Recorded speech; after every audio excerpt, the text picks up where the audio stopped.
Hello, ಎಲ್ಲರಿಗೂ ನಮಸ್ಕಾರ. ನಮ್ಮ ಚಾನಲ್ಗೆ ಮತ್ತೆ ಸ್ವಾಗತ.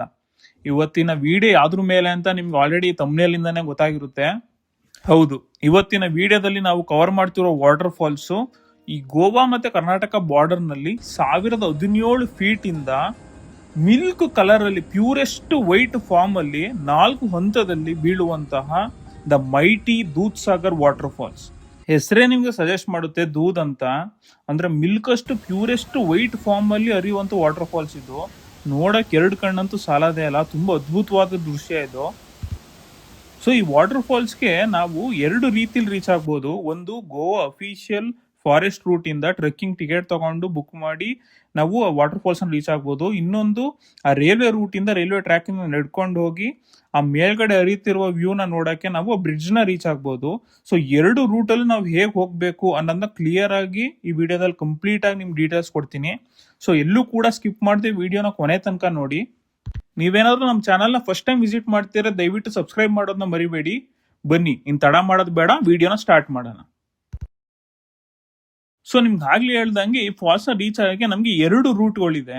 ಒಂದು ಅಫಿಷಿಯಲ್ ಆಗಿ ಫಾರೆಸ್ಟ್ ಟ್ರೆಕ್ಕಿಂಗ್ ಟಿಕೆಟ್ ನ ಬುಕ್ ಮಾಡಿ ಫಾರೆಸ್ಟ್ ರೂಟ್ ಅಲ್ಲಿ ಟ್ರೆಕ್ ಮಾಡಿ ಹೋಗೋದು. ಇನ್ನೊಂದು ರೈಲ್ವೆ ಟ್ರ್ಯಾಕ್ ಮೇಲೆ ನಡ್ಕೊಂಡು ಹೋಗ್ತಾ ಆ ಬ್ರಿಡ್ಜ್ ನ ರೀಚ್ ಆಗಿ ದೂದ್ ಸಾಗರ್ದು ಟಾಪ್ ವ್ಯೂ ನ ಅಬ್ಸರ್ವ್ ಮಾಡೋದು.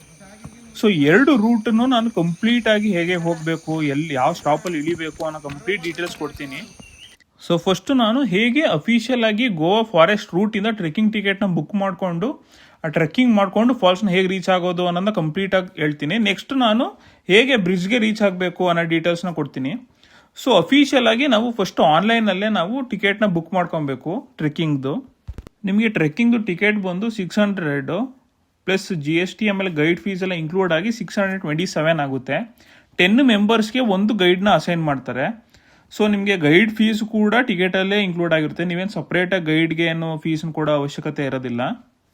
ನೀವೇನಾದರೂ ಅಕಸ್ಮಾತ್ ಆನ್ಲೈನಲ್ಲಿ ಟಿಕೆಟ್ ಬುಕ್ ಮಾಡಿಲ್ಲ ಅಂದರೂ ಕೂಡ ಸ್ಲಾಟ್ಸ್ ಅವೈಲಬಲ್ ಇದ್ದರೆ ಆಫ್ಲೈನಲ್ಲೂ ಕೂಡ ನೀವು ಟಿಕೆಟ್ನ ಪರ್ಚೇಸ್ ಮಾಡಿ ಟ್ರೆಕ್ಕಿಂಗ್ನ ಕಂಪ್ಲೀಟ್ ಮಾಡ್ಬೋದು. ನಮ್ಮ ಕರ್ನಾಟಕ ಟ್ರೆಕ್ಕಿಂಗ್ ಥರ ಏನು ಸ್ಟ್ರಿಕ್ಟ್ ಇಲ್ಲ, ಕಂಪಲ್ಸರಿ ಟಿಕೆಟು ಆನ್ಲೈನಲ್ಲೇ ಬುಕ್ ಮಾಡಬೇಕು ಅನ್ನೋ ರೂಲ್ಸ್ ಏನಿಲ್ಲ. ನೀವು ಆಫ್ಲೈನಲ್ಲೂ ಕೂಡ ಟಿಕೆಟ್ಸ್ನ ತೊಗೊಬೋದು. ಗೈಡ್ ಒಳ್ಳೆಯವರಿದ್ದರೆ ಸಾಕು. ನಿಮಗೆ ಗೈಡ್ ಡೀಟೇಲ್ಸ್ ನಿಮ್ಗೆ ಬೇಕಂದರೆ ಡಿಸ್ಕ್ರಿಪ್ಷನಲ್ಲಿ ಆ್ಯಡ್ ಮಾಡಿರ್ತೀನಿ. ನಿಮಗೆ ದೂದ್ ಸಾಗರ್ ಟ್ರೆಕ್ಕಿಂಗ್ದು ಅಫಿಷಿಯಲ್ ಸ್ಟಾರ್ಟ್ ಪಾಯಿಂಟ್ ಸ್ಟಾರ್ಟ್ ಆಗೋದೆ ನಿಮಗೆ ಕೂಲಂ ರೈಲ್ವೆ ಸ್ಟೇಷನ್ ಇಂದ, ಅದು ಗೋವಾಗೆ ಸೇರುತ್ತೆ. ಸೊ ನೀವೇನಾದರೂ ಮೈಸೂರು ಅಥವಾ ಬೆಂಗಳೂರಿಂದ ಟ್ರೆಕ್ಕಿಂಗ್ನ ಪ್ಲಾನ್ ಮಾಡ್ತಾ ಇದ್ರೆ ನಿಮಗೆ ಎವ್ರಿ ಡೇ ಮಧ್ಯಾಹ್ನ 3:30ಗೆ ಯಶವಂತಪುರ ರೈಲ್ವೆ ಸ್ಟೇಷನ್ ಇಂದ ವಾಸ್ಕೋ ಡಿ ಗಾಮಾ ಎಕ್ಸ್ಪ್ರೆಸ್ಸು ಗೋವಾವರೆಗೂ ಹೋಗುತ್ತೆ. ಸೊ ಆ ಟ್ರೈನ್ನ ನೀವು ಬುಕ್ ಮಾಡ್ಕೊಂಡ್ರೆ ಇಲ್ಲಿ 3:30 ಮಧ್ಯಾಹ್ನ ಹತ್ತಿದ್ರೆ ನೀವು ಅರೌಂಡ್ ಬೆಳಗಿನ ಜಾವ ಮಾರನೇ ದಿನ 2:30 ಆರ್ 3 ಅಷ್ಟೊತ್ತಿಗೆ ಕೂಲಂ ರೈಲ್ವೆ ಸ್ಟೇಷನ್ನ ರೀಚ್ ಆಗ್ತೀರಾ.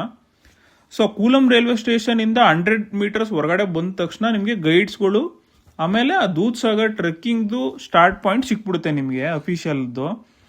ಅಲ್ಲಿ ಗೈಡ್ಸ್ಗಳು ನಿಮ್ಮ ಆನ್ಲೈನ್ ಟಿಕೆಟ್ ಇದ್ರೆ ಅದನ್ನ ವೆರಿಫೈ ಮಾಡ್ತಾರೆ. ಅಕಸ್ಮಾತ್ ನಿಮ್ಮ ಹತ್ರ ಟಿಕೆಟ್ ಇಲ್ಲ ಅಂದ್ರೆ ಆಫ್ಲೈನ್ ಟಿಕೆಟ್ ತಗೊಳ್ಳೋಕ್ಕೂ ಕೂಡ ನಿಮ್ಗೆ ಅವಕಾಶ ಇರುತ್ತೆ.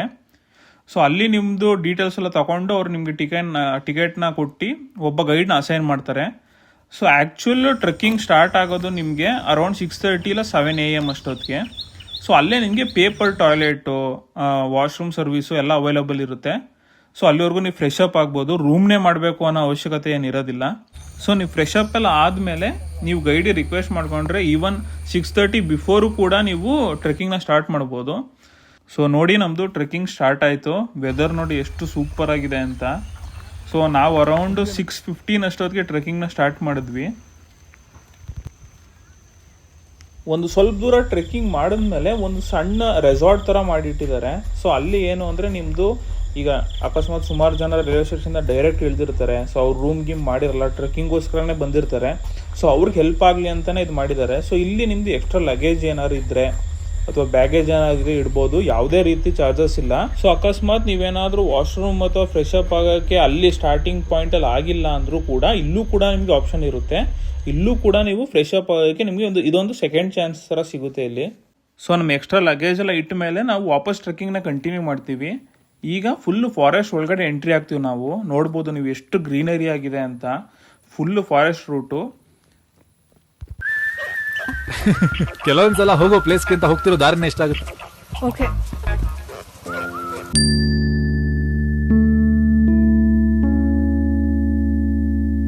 ಈ ಟ್ರಕ್ ಬಂದು ಟೋಟಲ್ 12 ಕಿಲೋಮೀಟರ್ಸ್ ಆಗುತ್ತೆ ಒಂದು side. So 12 + 12 24 kilometres total trek ಇದು.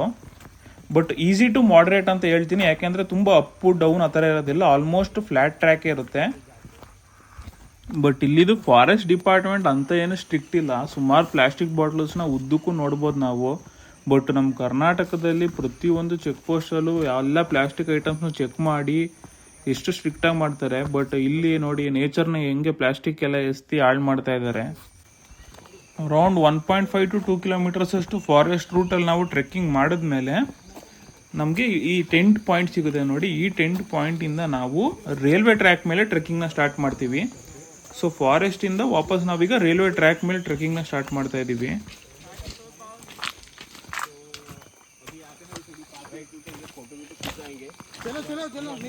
ಸೊ ಈ ರೈಲ್ವೆ ಟ್ರ್ಯಾಕ್ ಮೇಲೆ ಟ್ರೆಕ್ಕಿಂಗ್ ಮಾಡಬೇಕಾದ್ರೆ ಶೂಸು ತುಂಬ ಇಂಪಾರ್ಟೆಂಟ್ ಅಂತ ಹೇಳ್ತೀನಿ, ಯಾಕೆಂದರೆ ಫುಲ್ ಜಲ್ಲಿ ಕಲ್ಲೆಲ್ಲ ಫುಲ್ಲು ಟ್ರ್ಯಾಕ್ ಮೇಲೆಲ್ಲ ಹಾಕಿರ್ತಾರೆ. ಸೊ ಅದ್ರ ಮೇಲೆ ನೀವು ಸ್ಲಿಪ್ಪರ್ಸಲ್ಲೆಲ್ಲ ನಡೆಯೋದೇ ತುಂಬ ಕಷ್ಟ ಆಗುತ್ತೆ, ಯಾಕೆಂದರೆ ಶೂಸಲ್ಲೇ ತುಂಬ ಅದು ಶಾರ್ಪ್ ಇರೋದ್ರಿಂದ ಕಾಲಿಗೆ ತುಂಬ ಪೇನ್ ಆಗುತ್ತೆ. ಸೊ ಆಲ್ಮೋಸ್ಟ್ ನೀವು 5 ಕಿಲೋಮೀಟರ್ಸ್ ಅಷ್ಟು ಈ ರೈಲ್ವೆ ಟ್ರ್ಯಾಕ್ ಮೇಲೆ ನಡ್ಕೊಂಡು ಹೋಗ್ಬೇಕಾಗುತ್ತೆ ಟ್ರೆಕ್ಕಿಂಗಲ್ಲಿ. ಸೊ ಆದಷ್ಟು ಹುಷಾರಾಗಿ ನಡ್ಕೊಂಡು ಹೋಗಿ, ಯಾಕೆ ಅಂದರೆ ನಿಮಗೆ ಟ್ರೆಕ್ಕಿಂಗ್ ಮಾಡ್ಬೇಕಾದ್ರೆ ಸುಮಾರು ಗೂಡ್ಸ್ ಟ್ರೈನ್ಗಳು, ಪ್ಯಾಸೆಂಜರ್ ಟ್ರೈನ್ಗಳೆಲ್ಲ ಸಿಗುತ್ತೆ ನಿಮಗೆ ಈ ರೂಟಲ್ಲಿ ಓಡಾಡೋದು. ಸೊ ಆ ಟೈಮಲ್ಲಿ ನಿಮಗೆ ಗೈಡ್ ನಿಮ್ಮ ಜೊತೆಲೇ ಇರ್ತಾರೆ, ಬಟ್ ಆದಷ್ಟು ನಿಮ್ಮ ಸೇಫ್ಟಿಲಿ ನೀವು ನಡ್ಕೊಂಡು ಹೋಗ್ಬೇಕು ಇದರಲ್ಲಿ. ಅಷ್ಟೆಲ್ಲ ಕಷ್ಟ ಆಗ್ತಿದ್ರು ಕೂಡ ಆ ಸೀನರಿ, ಆ ಪಕ್ಕದಲ್ಲಿ ಸಣ್ಣ ಸಣ್ಣ ಜರಿಗಳೆಲ್ಲ ಹರಿತಾ ಇರುತ್ತೆ, ಆ ಸೌಂಡು, ಆಮೇಲೆ ಆ ಟ್ರೈನ್ಗಳು ಪಾಸಿಂಗ್ ಆಗಬೇಕಾದ್ರೆ ಆ ವೆದರಲ್ಲಿ ಸಕ್ಕತ್ತಾಗಿ ಕಾಣಿಸ್ತಾ ಇರುತ್ತೆ, ಹೆಡ್ಲೈಟ್ ಆನ್ ಮಾಡ್ಕೊಂಡು ಆನ್ ಮಾಡ್ಕೊಂಡು ಹೋಗ್ತಾ ಇರೋದು. ಸೊ ವ್ಯೂಸ್ ಎಲ್ಲ ತುಂಬ ನಿಮಗೆ ಆ ನೋವನ್ನ ಕಮ್ಮಿ ಮಾಡಿಸುತ್ತೆ.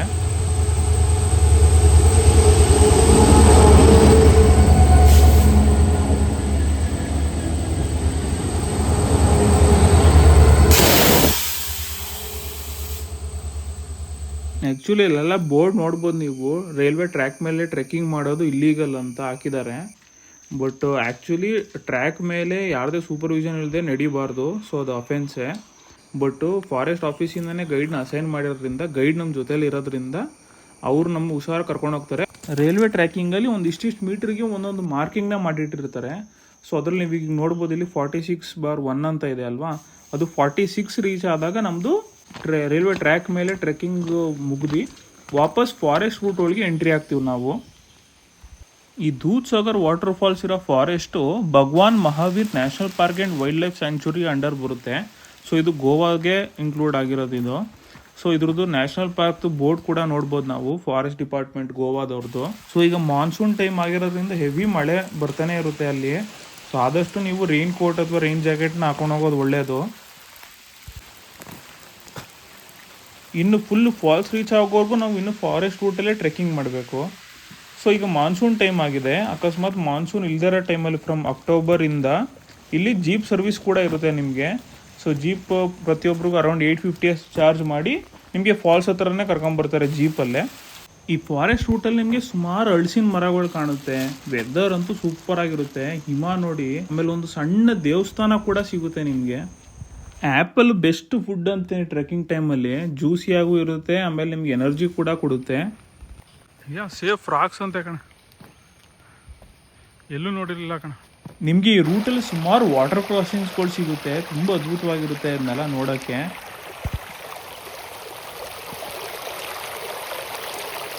ನಿಮಗೆ ದಾರಿಲಿ ಸುಮಾರು 2 ಕ್ಯಾಂಟೀನಸ್ ಸಿಗುತ್ತೆ. ಸೊ ಅಲ್ಲಿ ಲಿಮಿಟೆಡ್ ಫುಡ್ಡು, ವಾಟರು ಎಲ್ಲ ಸಿಗುತ್ತೆ ನಿಮಗೆ. ಸೊ ನೀವೇನಾದ್ರು ತಂದಿಲ್ಲ ಅಂದರೆ ನೀವು ಇಲ್ಲೂ ಕೂಡ ನೀವು ತೊಗೊಳ್ಬೋದು. ಸೊ ಈ ಫೆಸಿಲಿಟಿ ಇಲ್ಲಿ ಅವೈಲಬಲ್ ಇದೆ. ಆಮೇಲೆ ನೀವು 2 ಹ್ಯಾಂಗಿಂಗ್ ಬ್ರಿಡ್ಜ್ನ ಪಾಸ್ ಮಾಡಬೇಕಿಲ್ಲಿ, ತುಂಬ ಮಜವಾಗಿರುತ್ತೆ ಪಾಸ್ ಮಾಡೋಕ್ಕೆ. ಅಟ್ ಎ ಟೈಮ್ 1 ಪರ್ಸನ್ ಮಾತ್ರ ಹೋಗಬೇಕು ಅಂತ ಬೋರ್ಡ್ ಹಾಕಿದ್ರು ಕೂಡ ಸುಮಾರು ಜನ, 2-3 ಜನ ಎಲ್ಲ ಹೋಗ್ತಾ ಇರ್ತಾರೆ. ತುಂಬ ಎಕ್ಸ್ಪೀರಿಯೆನ್ಸ್ ಚೆನ್ನಾಗಿರುತ್ತೆ ಆ ಬ್ರಿಡ್ಜಲ್ಲಿ ನಡ್ಕೊಂಡು ಹೋಗೋದು.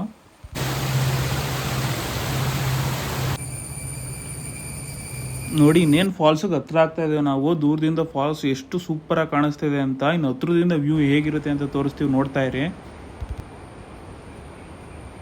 ನೋಡಿ ಇದೇ ಲಾಸ್ಟ್ ಕ್ಯಾಂಟೀನ್ ನಮ್ಗೆ ಸಿಗೋದು ಈ ರೂಟಲ್ಲಿ. ಇಲ್ಲಿ ನಮಗೆ ಮ್ಯಾಗಿ, ಬ್ರೆಡ್ ಆಮ್ಲೆಟ್ ಆ ಥರ ಐಟಮ್ಸು ಸಿಗುತ್ತೆ. ಅದಲ್ಲದೆ ವಾಶ್ರೂಮ್ ಫೆಸಿಲಿಟಿ ಕೂಡ ಅವೈಲಬಲ್ ಇದೆ. ಅದಲ್ಲದೆ ಇಲ್ಲೊಂದು ವ್ಯೂ ಪಾಯಿಂಟ್ ಕೂಡ ಇದೆ. ಆ ವ್ಯೂ ಪಾಯಿಂಟಿಂದ ನಿಮಗೆ ದೂದ್ ಸಾಗರ್ ವಾಟರ್ ಫಾಲ್ಸು ಬೆಟ್ಟದಿಂದ ಇಳಿತಾ ಇರೋದು ತುಂಬ ಚೆನ್ನಾಗಿ ಕಾಣುತ್ತೆ. ನೋಡಿ ಇನ್ನೇನು ಫಾಲ್ಸ್ನ ರೀಚ್ ಆಗ್ತಾ ಇದ್ದೀವಿ. ಇಲ್ಲಿಂದ ಎಷ್ಟು ಅದ್ಭುತವಾಗಿ ಕಾಣಿಸ್ತಾ ಇದೆ, ಯಪ್ಪ ಬೆಟ್ಟದ ಮೇಲಿಂದ ಮಿಲ್ಕಿ ವೈಟಲ್ಲಿ ಹೇಗೆ ಬರ್ತಾ ಇದೆ ಅಂತ ನೋಡಿ. ಅದಲ್ಲದೆ ಸುಮಾರು ಜರಿಗಳು ಸಿಗುತ್ತೆ ನಿಮಗೇನೇನು ವಾಟರ್ ಫಾಲ್ಸ್ ಹತ್ರ ಹೋಗ್ತಾ ಇದ್ದೀವಿ ಅಂದಾಗ. ಸೊ ಅದೆಲ್ಲ ತುಂಬ ಅದ್ಭುತವಾಗಿರುತ್ತೆ. ಆ ಸೌಂಡು, ಅದರೊಳಗೆ ನಡ್ಕೊಂಡಾಗ ಫೀಲು ಎಲ್ಲ ಸೂಪರಾಗಿರುತ್ತೆ.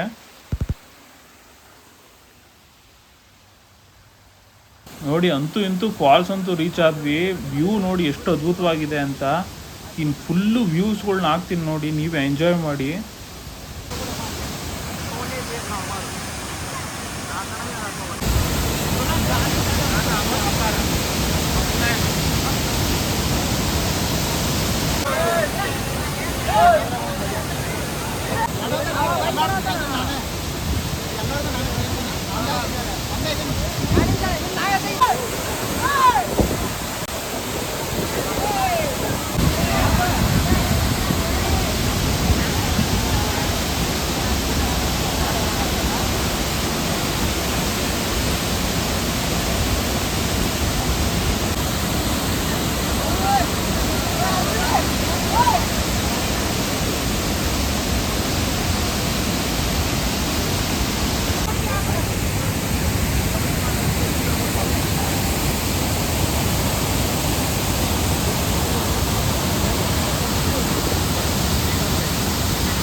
ಸೊ ವಾಟರ್ ಫಾಲ್ಸಿಂದ ನೀವು ಫಾರೆಸ್ಟ್ ರೂಟ್ ಒಳಗೆ ವಾಪಸ್ ಲೆಫ್ಟ್ ಸೈಡ್ ಆದಂಗೆ ಟಾಪ್ಗೆ ಹೊತ್ಕೊಂಡು ಹೋದ್ರೆ ನೀವು ಆ ಬ್ರಿಡ್ಜ್ ಮೇಲೆ ಕೂಡ ಹೋಗ್ಬೋದು. ಅಲ್ಲಿಂದ ನೀವು ದೂದ್ ಸಾಗರ್ದು ಟಾಪ್ ವ್ಯೂ ಕೂಡ ನೋಡ್ಬೋದು.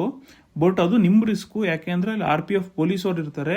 ಅವ್ರು ಹಿಡಿದ್ರೆ ನಿಮಗೆ ಫೈನ್ ಹಾಕೋದಂತೂ ಖಂಡಿತ. ಸೊ ಇದಾಗಿತ್ತು ಇವತ್ತಿನ ವಿಡಿಯೋ. ನಿಮ್ಗೆ ಇಷ್ಟ ಆಗಿರೋ ಲೈಕ್ ಮಾಡಿ, ಶೇರ್ ಮಾಡಿ ಮತ್ತು ಸಬ್ಸ್ಕ್ರೈಬ್ ಮಾಡಿ. ನೆಕ್ಸ್ಟ್ ವಿಡಿಯೋದಲ್ಲಿ ಮತ್ತೆ ಸಿಗ್ತೀನಿ. ಅಲ್ಲಿವರೆಗೂ ಕಾಯ್ತಾ ಇರಿ ಅಂತ ಹೇಳ್ತಾ ಥ್ಯಾಂಕ್ ಯು ಫಾರ್ ವಾಚಿಂಗ್.